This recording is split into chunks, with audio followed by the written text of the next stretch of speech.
A paz do Senhor, aqui eu quero deixar uma mensagem para você. Faz alguns dias que eu quero gravar essa mensagem. Bom, e posso dizer para você que a cura da ansiedade, de muitas perturbações emocionais, pode estar na mudança da tua mente e como você compreende os acontecimentos da tua vida. Vamos partir para a palavra de Deus então. Lá em Gênesis capítulo 45, versículo 4 e 5, vai dizer que José se apresenta aos seus irmãos e diz a ele que ele era José. E ele diz assim: não vos entristeçais, nem vos pese os vossos olhos, por ter me vendido aqui para o Egito, porque para a conservação da vida Deus me enviou diante da vossa face.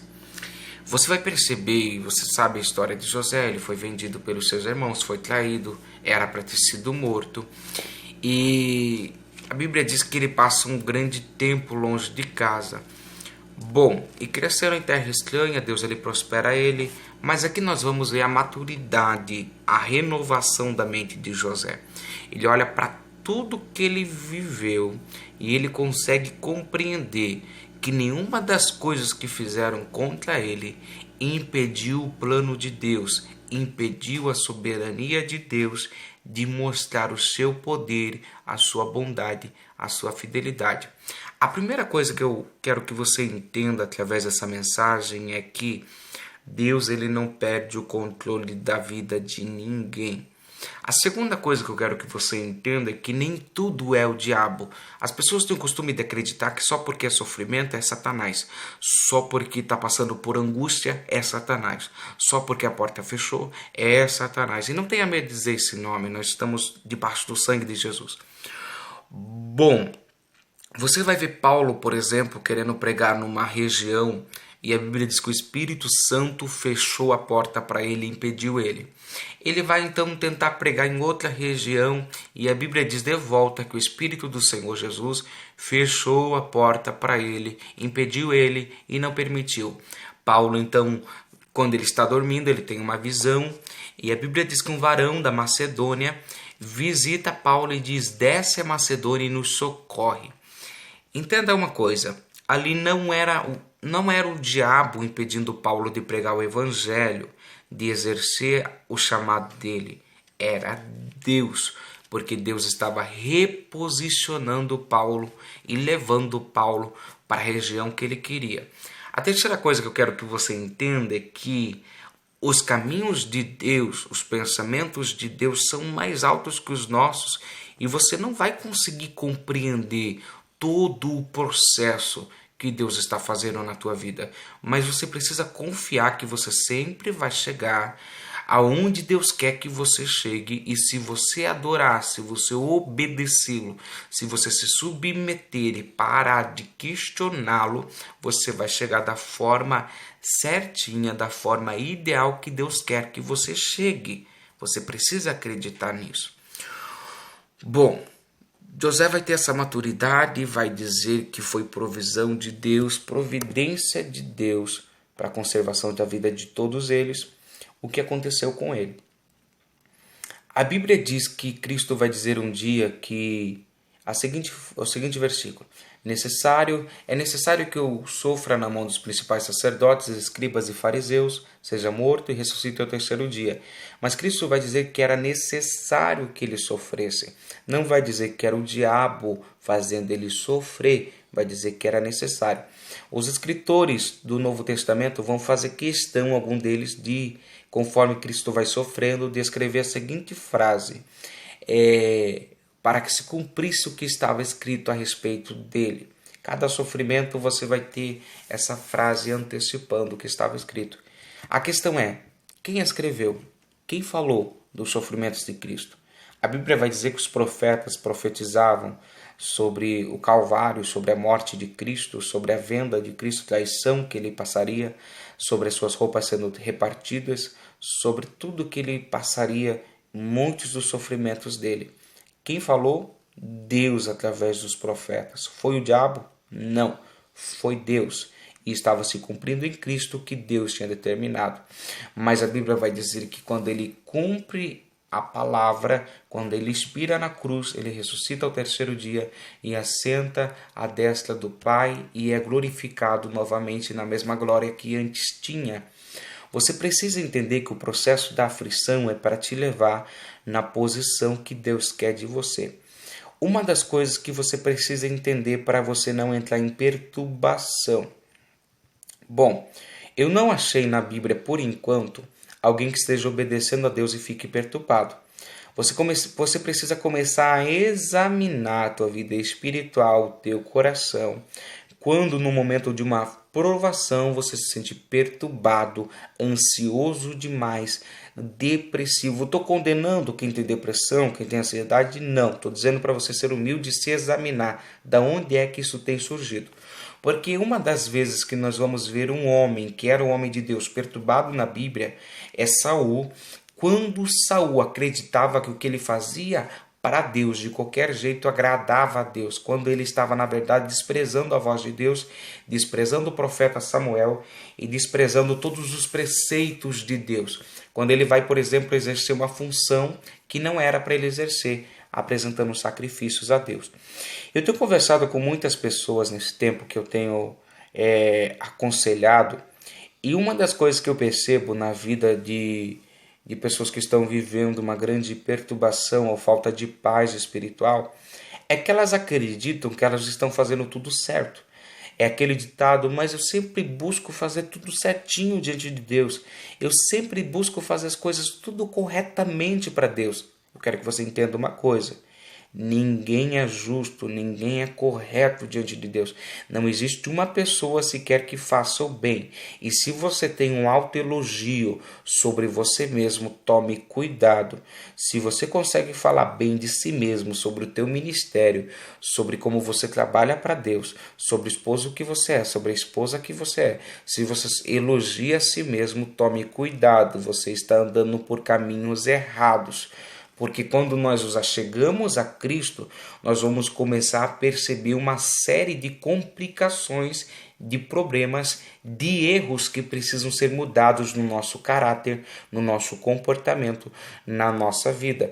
Lembre-se também que aquele que a si mesmo se exaltar será abatido, será humilhado. Aquele que a si mesmo se humilhar será exaltado.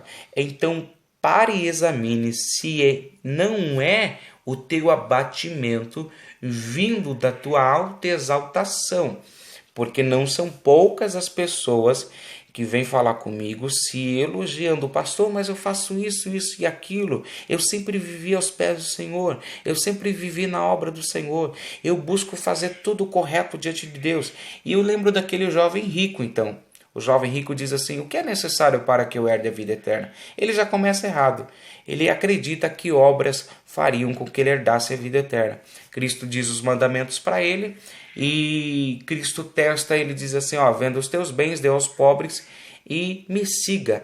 E aquele jovem se entristece e vai embora. Ele não percebeu que ele tinha pecado no pecado da idolatria. Quando você tem uma estima boa demais de si mesmo, você não consegue perceber no que você tem errado. É necessário que você examine a si mesmo e pode ter certeza, você vai achar muita coisa errada na tua vida. Seja você pastor, seja você obreiro, seja você cantor, seja você o que for diante de Deus. É impossível que você não consiga encontrar em você erros. É impossível que você não consiga encontrar em você pecados. É impossível. Lá em Apocalipse há uma igreja que foi considerada morna por Jesus e ela vai dizer que ela estava rica, farta e não tinha necessidade de mais nada. Cristo diz o oposto, diz assim, você não sabe que você é pobre, miserável, cega e nu. Bom, Cristo então diz que estava a ponto de vomitar eles da presença dele, porque eles tinham uma das características que eu percebi nessa igreja é que eles tinham uma estima muito elevada sobre o que eles eram e sobre o que eles faziam. Pasme você, era uma igreja que tinha obras, mas mesmo tendo obras, Deus estava a ponto de vomitar da presença dele. Você já parou para perceber que existem pessoas que mesmo fazendo a obra de Deus, parece que não estão na presença de Deus? Mesmo pregando, mesmo louvando, mesmo fazendo infinitas coisas para Deus, infinitas coisas para Deus, eles nem sequer sentem a presença de Deus, e pode ser você se sentindo vazio, se sentindo distante de Deus, e você está fazendo a obra de Deus há muito tempo, e talvez você não tenha percebido que pelo meio do caminho você se tornou morno. E uma das características de uma pessoa morna é que ela não vai conseguir ser humilde e reconhecer as próprias fraquezas. Ela só consegue olhar para o que as pessoas fizeram de errado, para as frustrações que as pessoas trouxeram para a vida dela, para o que as pessoas falaram dela, para as portas que foram fechadas. Ela vai dizer frequentemente que o diabo fez isso, que o diabo fez aquilo, que o diabo está irado, que o diabo está furioso porque ele vive fazendo a obra de Deus, ou porque ela é uma boa serva de Deus e por isso o diabo se levantou com fúria. E eu quero te perguntar, quem é maior, Deus ou Satanás? Você vai ver que Deus permitiu que Satanás tentasse Jó, mas você vai ver que Deus colocou um limite: não toque na vida dele, não toque no coração dele. Você vai ver em Apocalipse que Deus permitiu uma igreja ser tentada por 10 dias, sejam literais ou não. Ali deixa claro que Deus determinou um limite de tempo para a tentação daquela igreja. Eles seriam lançados nas prisões, o Satanás iria com uma tribulação sobre a vida deles por 10 dias.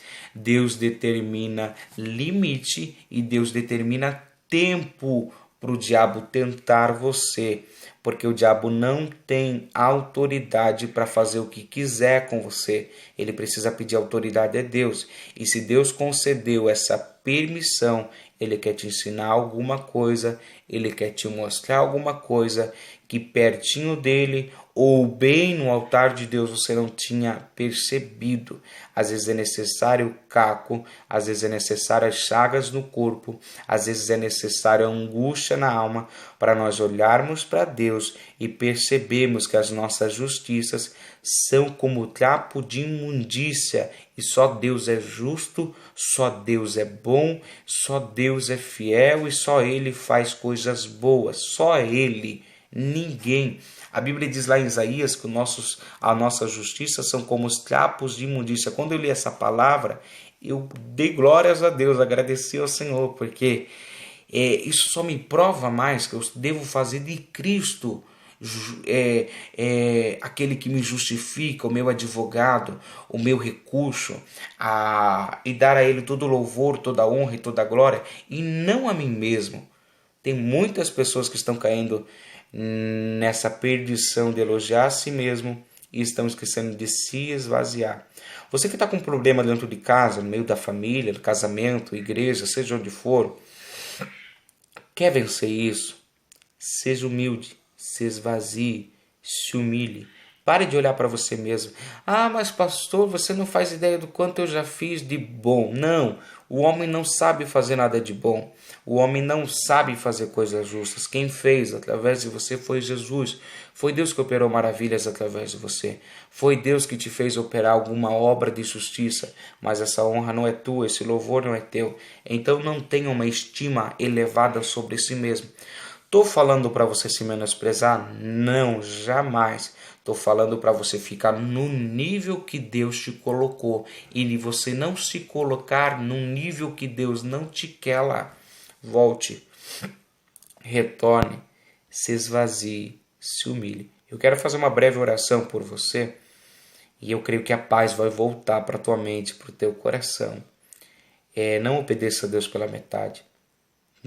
Volte a ouvir a voz de Deus. Uma das características que nós vamos perceber que nós estamos nos afastando de Deus é que nós vamos perdendo o prazer de ouvir a palavra de Deus e de obedecer a palavra de Deus. Então eu vou orar por você e eu creio que a paz vai voltar para o teu coração. Compreenda as coisas que você passou de forma diferente e a tua vida vai mudar. Transforme a tua mente e a tua saúde vai mudar. Pare de gastar dinheiro no médico, porque Jesus pode curar você e Ele quer curar você. Se comporte da maneira que Deus quer que você se comporte. Pense e sinta da maneira que Deus quer que você pense e sinta. E Deus vai entrar com cura sobre a tua vida. Senhor, meu Deus e meu Pai, em nome do Senhor Jesus, Pai, alcança esse homem, essa mulher nesse momento, essas pessoas, Pai, que estão assistindo esse vídeo. Venha curar, Senhor, a mente, Senhor Jesus, que estava vivendo cheias de preocupações, cheias, meu Deus querido, de dificuldades, de perturbações, ó Deus. Devolva a paz, ó Deus, aos teus filhos, meu Deus, em nome do Senhor Jesus, Pai.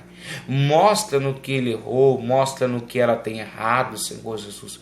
Coloca o teu servo, a tua serva, novamente em lugar de humildade, Senhor Jesus, porque é necessário que o Senhor cresça e que o nosso eu diminua, Senhor Jesus. Que achemos no Senhor todo louvor e não em nós, ó Pai, porque nós não somos dignos de qualquer louvor, Pai, seja humano ou seja do Senhor, ó Pai. Em nome do Senhor Jesus, Pai, abre a visão, coloca colírio nos olhos da tua serva, do teu servo, e a partir de agora, quebra todos os impedimentos, todos os empecilhos, meu Deus, em nome de Jesus, e o teu filho seja iluminado e veja o caminho por onde ele deve andar, em nome de Jesus. Amém? Que Deus te abençoe. Busque os elogios que o único Deus pode dar. Não se elogie. Não aceite elogio de outras pessoas que não seja Deus. Cuidado com os elogios. Deus te abençoe.